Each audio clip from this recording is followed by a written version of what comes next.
Bonjour à tous, chers téléspectateurs. Nous sommes donc le 28 septembre. L'actualité aujourd'hui, on parlera de conduite. En Arabie Saoudite, effectivement, les femmes vont être enfin autorisées à conduire à partir de juin 2018. Nous partirons du côté du RSMA également, où il y a eu la présentation du drapeau. Et également, on fera un tour encore du niveau du Top Reza. Nous recevrons tout à l'heure Nathalie Jacobi-Cohen, notre chroniqueuse juridique, qui nous parlera de publicité mensongère. On vous salue, vous qui nous écoutez en direct donc de RHT Guadeloupe sur la 89.8, et on salue Danick au passage qui, on l'espère, nous regarde et qui va retrouver rapidement le courant chez lui. Salut donc à la Basse-Terre. Alors sans plus tarder, voyons les titres de l'actualité.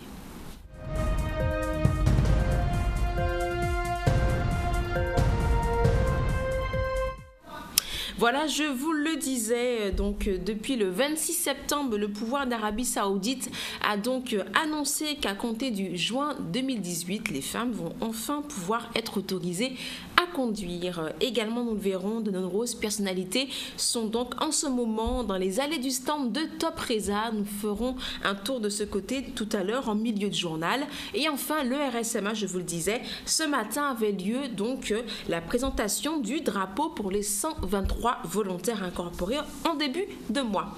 Et on commence avec cette brève. Depuis ce matin, vous le verrez en image, eh bien, les parents du collège Albert Baclay sont mobilisés au cœur de leurs revendications, des classes surchargées, un manque d'effectifs, dont un prof de français qui manque à l'appel. Le directeur de l'établissement est donc parti aujourd'hui à la rencontre du recteur. Toutefois, si les réponses du recteur ne s'avèrent insatisfaisantes, eh bien, les parents risquent de renforcer le mouvement. Notez que les cours sont malgré tout maintenus. Voilà, on était donc du côté de Marie-Galante au collège Albert Baclay. Et je vous le disais, depuis le 26 septembre, le pouvoir d'Arabie Saoudite a donc annoncé qu'à partir de juin 2018, les femmes seraient autorisées à conduire dans le royaume. Et bien, nous sommes partis à votre rencontre pour avoir votre avis. Un micro-trottoir réalisé par Stanley Manicor et Jeff Taylor. Les femmes peuvent conduire en Arabie Saoudite, vrai ou faux? Ouais. Faux. Les femmes peuvent conduire aujourd'hui en Arabie Saoudite, vrai ou faux? Vrai. Alors, je ne sais pas si elles peuvent conduire, mais il me semble que c'est mal vu. Les femmes peuvent conduire en Arabie Saoudite, vrai ou faux? Oui, elles pourraient totalement. Donc tu penses qu'actuellement elles conduisent déjà? Non, je pense pas. Les femmes ont l'autorisation de conduire en Arabie Saoudite, vrai ou faux? Maintenant, oui. Enfin, avant, non. Les femmes peuvent conduire aujourd'hui en Arabie Saoudite, vrai ou faux? Ben, je pense que oui. C'est mon point de vue. En Arabie Saoudite, il me semble que c'est assez libre maintenant. Il me semble que c'est en cours d'approbation et que d'ici l'année prochaine, elles pourront déjà conduire, je crois. Donc c'est vrai, donc à partir de juin 2018, les femmes auront l'autorisation de conduire. Oui. Et qu'est-ce que vous en pensez? Ben enfin, parce que voilà quoi, tout le monde peut conduire et juste les femmes, parce qu'elles sont des femmes, ne peuvent pas conduire. Voilà, c'est du n'importe quoi. C'est seulement à partir de juin 2018 que les femmes auront l'autorisation de conduire. Qu'est-ce que tu en penses? Je pense qu'il ne faut pas interdire les femmes de conduire parce que les hommes et les femmes, on est tous égaux en fait. C'est quelque chose de bien, parce que bon, elles sont privées de beaucoup de choses dans ces pays-là. C'est tout. Donc à partir de juin 2018, les femmes auront l'autorisation de conduire. Donc vous en pensez quoi? Je trouve que c'est une bonne chose. Enfin, c'était pas normal que partout dans le monde, les femmes ont le droit de conduire. Les femmes se sont beaucoup battues pour ça et voilà, je suis contente pour elles. On va dire ça comme ça. Ouais, si c'était leur loi qui était comme ça, on s'y fait. Il y a beaucoup de retard vu que toutes les femmes de base conduisent. Donc, est-ce que vous avez une idée du nombre de pays où les femmes ne peuvent toujours pas conduire? Là, c'est difficile à dire. Je crois qu'il y a je sais pas, peut-être à peu près 5, je sais plus.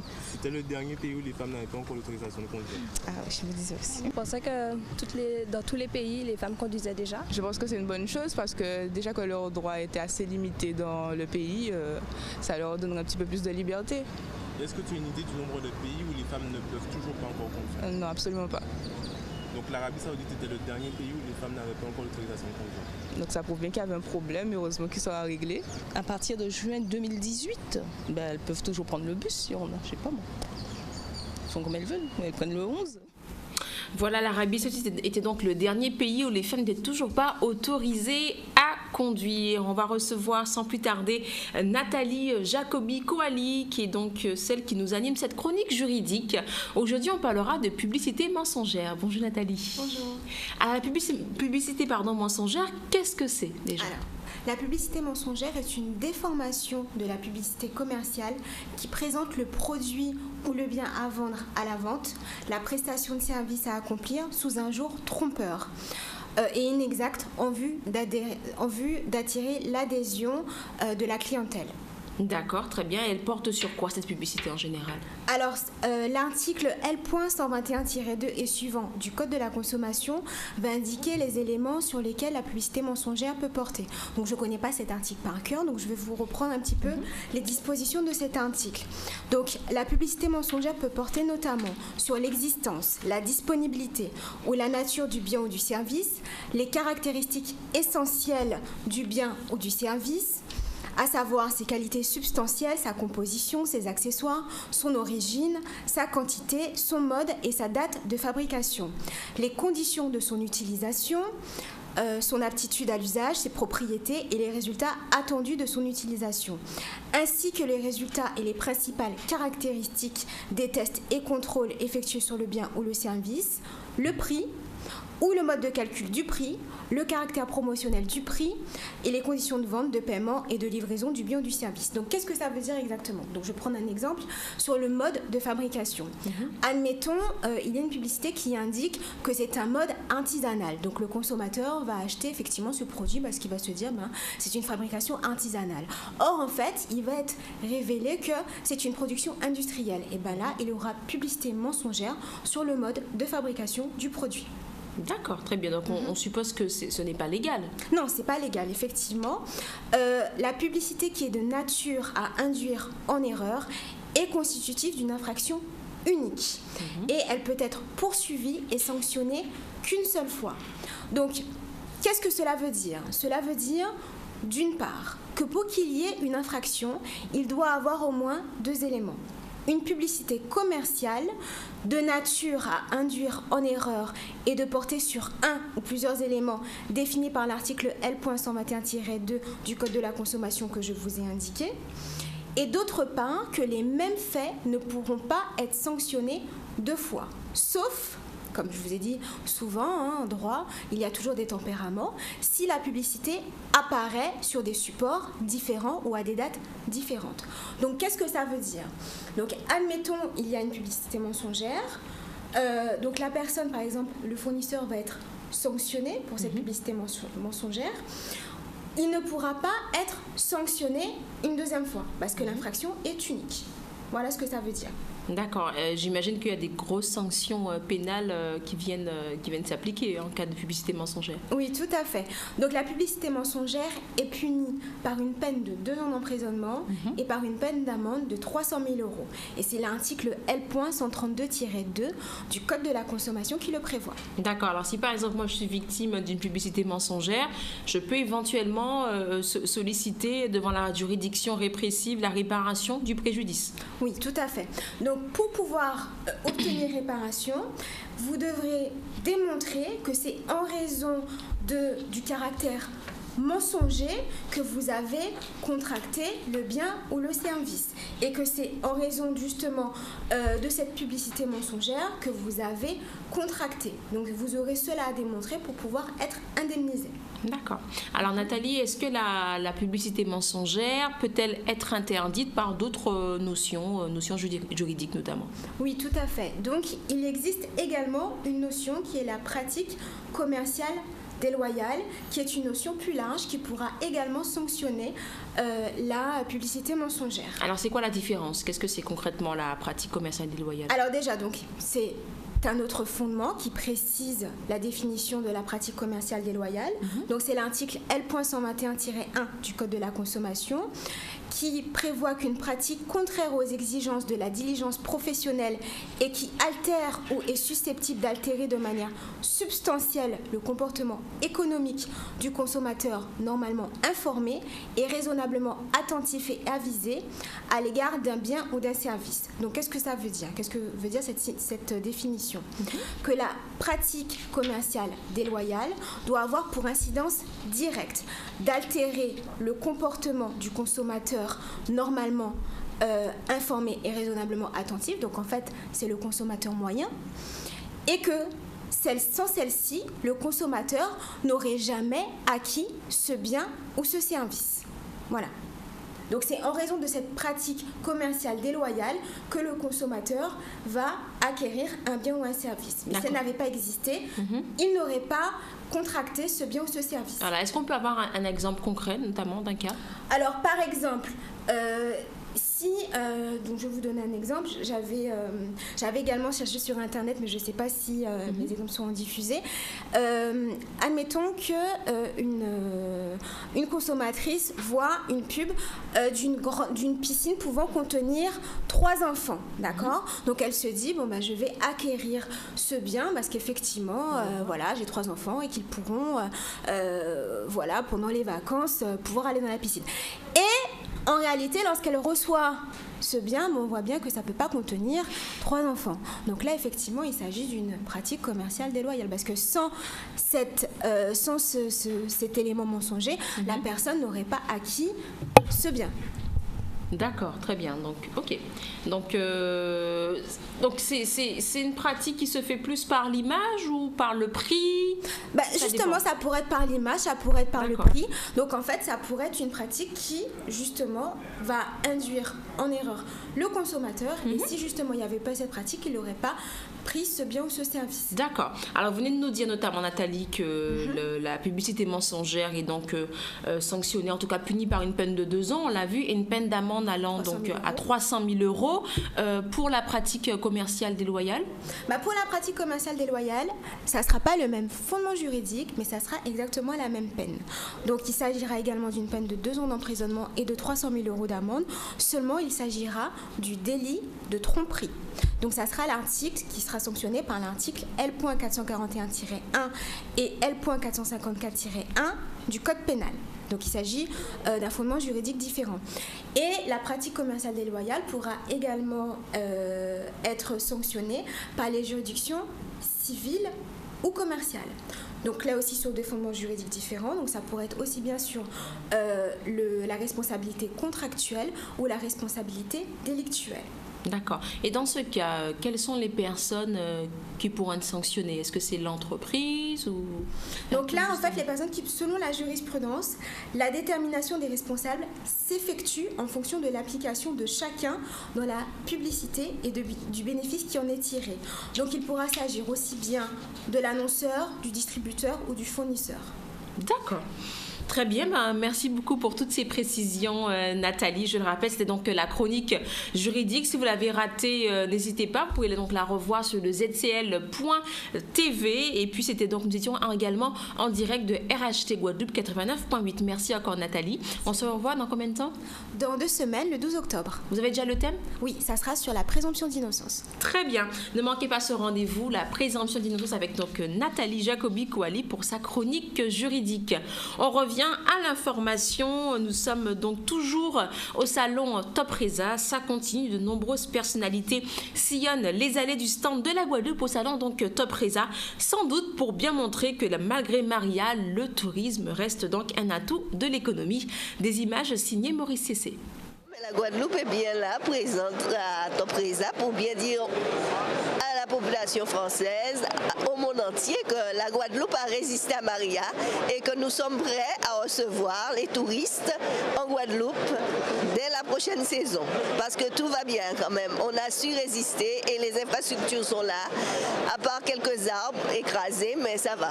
Oui, le paysage va revenir rapidement. Justine Bénin, d'après vous? Ce n'est pas pour rien que le slogan de la Guadeloupe, c'est la Guadeloupe île au caractère, île de caractère. Nous avons du caractère. Maria, certes, est passée. Maria a occasionné des dégâts. Et vous avez vu l'intervention d'hier s'agissant de l'arrêté d'état de catastrophe naturelle. Mais je dis aux Guadeloupéens, comme la vice-présidente du conseil départemental, Madame Bernard Marlène l'a évoqué, nous avons les infrastructures pour accueillir valablement les touristes de l'Hexagone, les touristes d'Europe, les touristes du monde entier. L'accueil y est chaleureux et nous les attendons avec le sourire. Alors, il y a presque une solidarité au niveau des députés. On reçoit beaucoup de communiqués communs. Ce fut le cas pour justement cette signature de catastrophe naturelle. C'est important que vous soyez soudés comme ça? Vous savez, dès lors qu'il en va de l'intérêt de la Guadeloupe et de la famille guadeloupéenne, il faut être unis pour les grands sujets. Et aujourd'hui, avec Max Mathiazin, Hélène Vainqueur-Christophe, Olivier Servat, eh bien, nous montrons que nous sommes unis. Unis ne veut pas dire uniformité et être d'accord sur tous les sujets, mais devant les Guadeloupéens, sur les sujets profonds tels que l'eau, les déchets, l'arrêté d'état de catastrophe naturelle, eh bien nous sommes ensemble pour pouvoir faire avancer la Guadeloupe.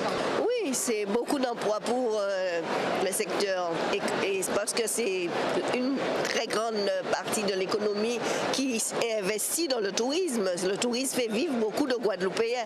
Et nous, au niveau du conseil départemental, nous avons notre contribution par rapport à tout le patrimoine culturel, naturel, architectural.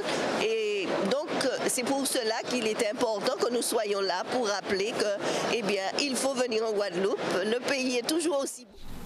Revenons justement à la Guadeloupe. Nous sommes donc placés en vigilance jaune pour fortes pluies et orages. Donc depuis ce matin, quelques averses et orages ont déjà donc touché nos îles depuis cette fin de journée, depuis hier. Après une accalmie temporaire en cours de nuit, les averses et les orages vont donc revenir plus nombreux. En cette fin de nuit, un temps maussade s'installe donc avec une succession d'épisodes pluvieux orageux, parfois de forte intensité et d'accalmie. Compte tenu de la durée de l'épisode, des inondations sont possibles par endroits. Toujours parlons un petit peu du temps. La pollution de l'air en particules fines est au niveau rouge. Donc aujourd'hui, la concentration en particules fines est très importante. Donc notez que le seuil d'alerte correspond à un niveau de concentration de polluants dans l'atmosphère au-delà duquel une exposition de courte durée présente un risque pour la santé humaine ou de dégradation de l'environnement, justifiant l'intervention de mesures d'urgence. Le risque de dépassement est modéré pour les prochaines 24 heures. Et je vous le disais en titre, ce matin avait donc lieu au camp militaire de la Jaille la présentation du drapeau pour les 123 volontaires incorporés au début du mois, regroupés en 4 sections. C'est le plus important recrutement du RSMA depuis sa création en 1961. Une cérémonie militaire a donc marqué la fin de la première étape de leur parcours vers la réussite. Dès lors, l'instruction militaire s'effacera au profit exclusif de la formation professionnelle qui leur sera maintenant dispensée tout au long des 11 prochains mois au sein du régiment de formation professionnelle. On fait le point avec ce reportage signé Chris Kelly. Eh bien, cette cérémonie est marquée l'entrée d'une promotion au sein du régiment. Cette cérémonie s'est parfaitement bien déroulée au cours d'un mois qui était exceptionnel. Un mois pour lequel nous avons été frappés par Irma puis Maria. Et ces jeunes, pendant même leur classe, ont aidé le régiment et les quartiers alentours, les écoles alentours, à se redresser après le passage du cyclone.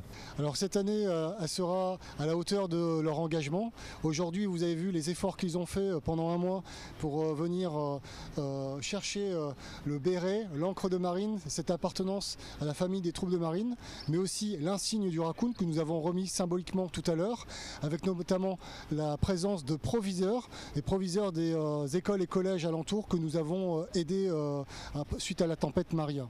Et demain, ce sont toutes ces valeurs que les jeunes vont grossir pour trouver un emploi, pour répondre aux exigences des chefs d'entreprise et puis pour construire leur vie, leur famille avec le plus de réussite possible. Bien sûr, parce que là vous voyez l'uniforme, vous voyez la rigueur militaire, vous voyez le défilé, ils sont beaux, mais dans leur vie demain, dans leur vie civile aussi, ils seront beaux. Ils seront en tenue, ils seront à l'heure, ils seront au rendez-vous des objectifs de l'entreprise et de la famille et c'est vraiment ça qui fait la maturité, l'autonomie d'un adulte qui se lance dans la vie et qui réussit. Ça s'est bien passé, comme d'habitude, ça se passe toujours bien, les jeunes sont contents. Ils ont franchi une étape, il leur reste d'autres étapes à franchir, à accomplir. Et puis j'espère que pour eux, ça se déroulera bien. Qu'est-ce que ça signifie pour toi? Ce que ça signifie, c'est un premier pas dans l'avancement de leur formation. Alors tout d'abord, cette remise des médailles pour moi, elle représente énormément. Pour moi, c'est un véritable honneur déjà d'être ici, d'être au RSMA, aux côtés des colonels, aux côtés de mon commandant ici présent, mais aussi de défendre la patrie et de porter cette encre marine. Des événements comme Maria et Irma t'ont aidé à t'ancrer dans ta formation? Ah oui, beaucoup, puisque faut savoir qu'ici au RSMA, on est affecté par, je dirais pas la pression, mais par l'autorité, par les ordres. Et malgré les 2 événements qui se sont passés, on a quand même réussi notre mode de formation. Et pour moi, c'est vraiment une réussite et quand même un grand pas vers mon avenir et notre avenir professionnel en tout cas. D'accord, merci beaucoup. La ville de Petit-Canal maintenant qui invitait la population en collaboration avec l'association Les Racines de l'Agriculteur à son grand marché des producteurs agricoles. Ça s'est passé vendredi dernier au parking du stade municipal de la ville. Un reportage signé Olivier Moradel. Ah oui, premièrement, je voulais remercier le maire de Petit-Canal, Rudy Blaise Mornal, parce qu'il rend un grand service aux populations. Ça nous aide beaucoup. Merci de sa part. Et puis pour le petit marché, ça se déroule bien. Les gens sont bien sympas. Bon, ça se déroule bien. Bon, on est très contents, on est très fiers. Oui, alors ça valorise beaucoup l'économie locale, c'est-à-dire de la commune. Et ça permet aux marchands de pouvoir vendre leurs produits.